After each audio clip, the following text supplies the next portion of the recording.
¿Cómo va? Buenas noches. Esa persona que ustedes ven ahí tiene 71 años, se llama Demetrio y fue el portero del edificio en el que yo viví un poco más de 25 años.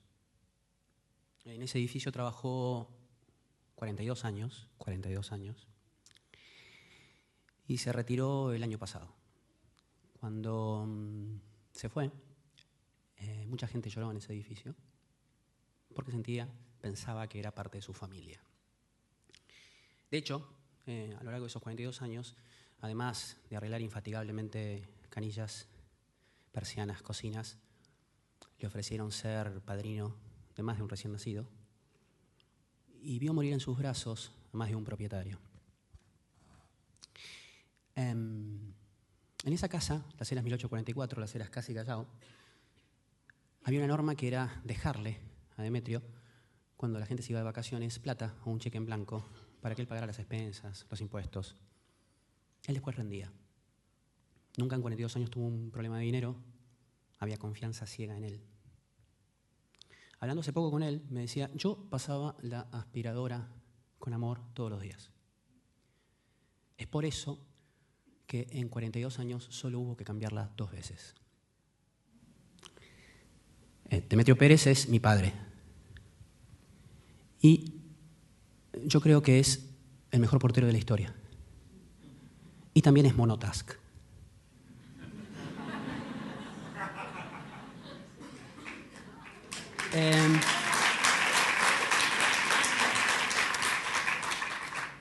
El aprendizaje es, el éxito no tiene clase social. Pero todos conocemos esa frase bajo el aspecto de las personas. Hemos escuchado cientos de historias sobre self-made man, personas que se hicieron de abajo y llegaron a la cumbre. Lo interesante de Demetrio es que el éxito no tiene clase social, se aplica también a los actos. No hay actos de primera o segunda categoría. No hay actos que merecen ser, actividades que merecen ser exitosas y otras que están... ¿Hola? ¿Se escucha? No hay actividades... ¿Hasta ahora no se escuchó nada? Es mi papá. Es mi papá.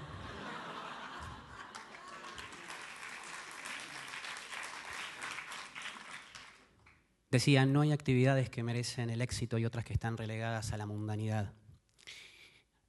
Palabras como excelencia o éxito pueden asociarse a cosas como coser dobladillos o soldar un caño o hacer una sopa, ¿sí? De hecho, yo, y a mí me consta, pasar la aspiradora todos los días, ¿sí?, puede dar sentido y dignidad a una persona y hacer que el mundo gire. Todos los días. Permítanme llevarlos ahora a mayo de 1984. En ese mismo edificio, en la entrada, y como siendo testigo de Demetrio Pérez, un amigo mío, el del primero B, Martín Binacur, viniendo del Nacional Buenos Aires, 5 de la tarde, desencajado, me dice la siguiente frase textual: la conchuda de literatura me pone un 4 porque osé rebatirle su interpretación del sur. Un 4, quiero aclarar, un 4 en aquel momento era humillante, denigrante. Era mucho peor que un 0, 1, un 2, un 3, ¿sí? Porque era decir, ni siquiera sos tan malo, tan buenamente malo para tener un 0, un 1, un 2, un 3, ¿sí? Y el sur era uno de los cuentos más famosos de Jorge Luis Borges, ¿sí? Nosotros para aquella época con Martín ya habíamos leído entre 1983 y 1984 casi todas las obras completas de Jorge Luis Borges, lo cual en términos físicos, ¿sí?, orgánicos, no solo metafóricos, para mí había sido como caer en una marmita de heroína, básicamente, ¿sí? Lo cual me hizo que después probablemente no tuviera ninguna curiosidad por, de hecho, los estupefacientes. ¿Por qué no vamos a verlo y le preguntamos qué es lo que quiso decir en el sur? Y con una insolencia aplastante, ese mismo día agarré la guía telefónica, busqué Borges, Jorge Luis, encontré un teléfono, llamé durante un mes, en el que invariablemente me atendía Fanny, la empleada doméstica del señor Borges, que siempre estaba de viaje, y era cierto que siempre estaba de viaje, hasta que un mes después me pasaron con él y pude explicarle que éramos 2 jóvenes de 14 años que lo único que queríamos era preguntarle su interpretación sobre el sur. Este hombre nos concedió en mayo de 1984 un encuentro luego de su religiosa siesta, un miércoles, y estuvimos con él un poco más de 2 horas y media. Lo que recuerdo de esa tarde, revisitándola, ¿sí?, Hay una frase maravillosa que nos dijo que es: la mortalidad es una cuestión estadística. Solo por el hecho de que una cantidad importante de hombres y mujeres se hayan muerto hasta ahora no significa que la inmortalidad no sea posible. De hecho, quizás ustedes ahora, al haber venido acá, ¿sí?, hayan despertado un conjuro por el cual nosotros tres demos inicio a una saga de hombres inmortales.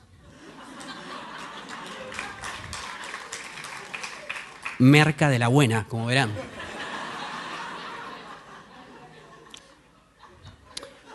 Yo me cansé de leer millones de entrevistas a este señor, en el cual pretendidos arrogantes, intelectuales, eran destrozados intelectualmente por este señor. Y él respondía con gracia, preguntas sanas, maliciosas, buenas, malas, estúpidas, inteligentes.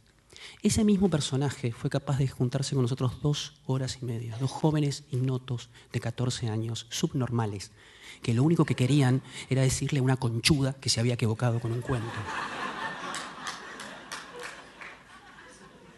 De lo que les estoy hablando es de una disposición anímica. Fuimos testigos de una disposición anímica recién. Yo la llamo la lógica del horizonte aparente. El horizonte aparente es lo que en términos geográficos se llama esta cosa que nosotros vemos, la línea del horizonte, y nunca se pusieron a pensar: altos, flacos, arriba de un edificio, a ras del suelo. Siempre el horizonte está a la altura de nuestros ojos, no importa dónde estés. Es maravilloso. Horizonte aparente es aquel horizonte que es capaz de centrarse no en la visión propia, sino del observado, ¿sí?, del observante. Esa disposición anímica, ¿sí?, esa cosa de mirar a la altura de los ojos, es lo que produce, y esto es lo que aprendí revisitando ese día, y ahora que trabajo en publicidad, lo que genera un acto comunicacional verdadero. Lo que Moira en PH15 hace, parte de una disposición anímica de pararse horizontalmente a los ojos del otro, siempre. Estudié Derecho, hice toda la carrera, un error de dimensiones épicas, impresionante, 48 materias, 5 años y medio, del cual a esta noche solo les voy a traer una pequeña tradición jurídica británica. Durante mucho tiempo, la reina de Inglaterra pagaba a los jueces de la corona con un cheque firmado por ella. Todos los meses la reina firmaba todos los cheques de los jueces de la corona. Ese cheque llegaba a las manos de cada juez, con una particularidad: el importe estaba en blanco. Y la tradición decía que una persona que imparte justicia todos los días se encuentra claramente capacitada, criteriosamente capacitada, para ponerse el importe que él considera que es su paga. Dejando de lado lo interesante que sería ver aplicada esa tradición acá en la Argentina, me parece muy interesante, me maravilla la idea de que un sistema jurídico, quizás el mejor del mundo, tenga en su ADN tanta vulnerabilidad. Y quizá me maravilla porque me di cuenta que lo más importante, las cosas más importantes que hice en mi vida, no están sostenidas en una fortaleza, sino que están sostenidas en vulnerabilidad. Y les preguntaría a ustedes si en realidad no les ha pasado lo mismo.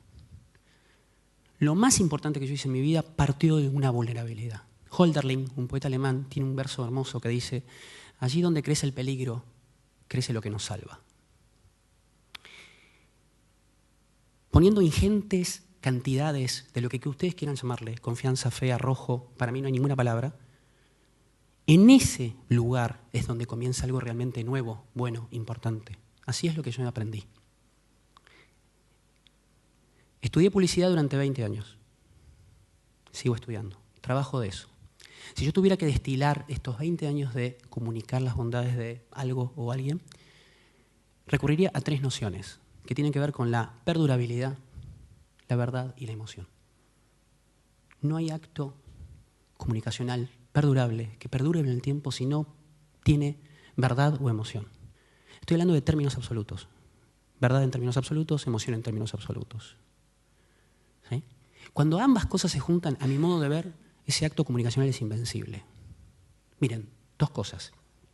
Este es uno de los avisos más recordados en la historia de Estados Unidos. Este hombre aparecía con una afeitadora así y decía: mi mujer me compró esta Remington Micro porque pensó que podría cortar tan al ras como una afeitadora. Quedé tan impresionado que compré la compañía. ¿En serio, boludo, compró la compañía? Sí, es Víctor Kayan, compró la compañía. Parece que quedó copado con la afeitadora. Era verdad. La publicidad dijo una verdad. 30 años después, sigue siendo uno de los más recordados. Este hombre, en el momento en que está siendo retratado, está dando un vibrante discurso después de la muerte de Lady Di. Ese discurso casi termina con una frase de 6 palabras. Ella era la princesa del pueblo. Dijo esa frase y su estrella política descendente rebotó y subió. Y fue reelegido. Tuvo la capacidad de poder resumir el sentir de una nación, una verdad y una emoción, en 6 palabras. Como decía un gran comunicador argentino, David Rato, ver para creer, sentir para estar seguros. No me quiero ir sin compartir con ustedes, me considero un buen lector, algo de quien está casado en segundas nupcias, cometió la temeridad de casarse por segunda vez, y luego de pasar de el dolor, el fracaso absoluto, la intemperie, la euforia y hoy una sabia felicidad que habito, un día abrí un libro y encontré lo que para mí es hoy el secreto, ¿sí? El secreto craqueado. Adam Phillips, un gran psiquiatra británico, dice que la tarea más difícil de toda pareja es la cantidad justa de malentendidos. Demasiados pocos y ya dan por supuesto que se conocen. Demasiados y ya comienzan a creer que hay otro en otra parte que los comprende. Tenemos amantes cuando fallan las proporciones.